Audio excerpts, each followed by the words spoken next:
Коронавирус белән авыручыларны дәвалаучы медицина хезмәткәрләре яңа фатир ачкычларын алды.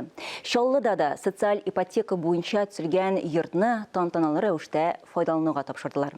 Табиблар һәм шәфкать туташларыннан тыш бюджет өлкәсендә эшләүче башка хезмәткәрләр дә торак шартларын яхшыртты.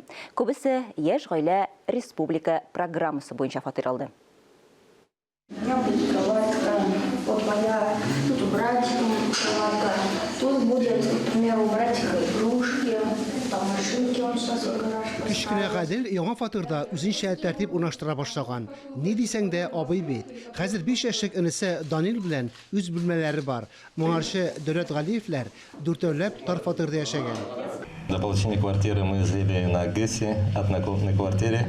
Фатир алганчы ГЭС бистәсендә бер бүлмәле фатирда дүртәү яшәдек. Хәзер балаларның үз аерым бүлмәсе. Дәүләт Галиевләр яшь гаиләләргә торак программасы буенча фатир алган. Республика президенты карары буенча хәзердән башлап социаль ипотека буенча торакны бюджет өлкәсеннән тыш шәхси компанияләр хезмәткәрләре, эшмәкәрләр һәм үз мәшгульләр дә ала ала. Гариза бирүгә фатирлы булу мөмкинлеге бар. Очередь, которая предоставляет возможность молодым семьям в возрасте до 35 лет. 35 яшькә кадәрге яшь гаиләләргә ире яки хатынының кайда эшләвенә карамастан торак алуга чиратка басырга мөмкин. Элек бу мөмкинлектән бюджет өлкәсендә эшләүчеләргә файдалана ала иде. Бу программа буенча 63-нче комплекста 6 гаилә яңа йорттан фатир алган. 60-тан артык гаилә чиратта тора. Дөрәт Галиевләрнең күршеләре Шәмсетдиновлар. Гаилә башлыгы Айнур шәһәр хастаханәсендә хирург булып эшли. Кызыл зонада да була. Яңа фатир грант алган табиб буларак бирелде. Бу микрорайонда социаль объектларда актив торгызыла. Чиратта балалар бакчасы. Задачи поставлены 2021 елның 1 сентябренә балалар бакчасы төзелеп бетәргә тиеш.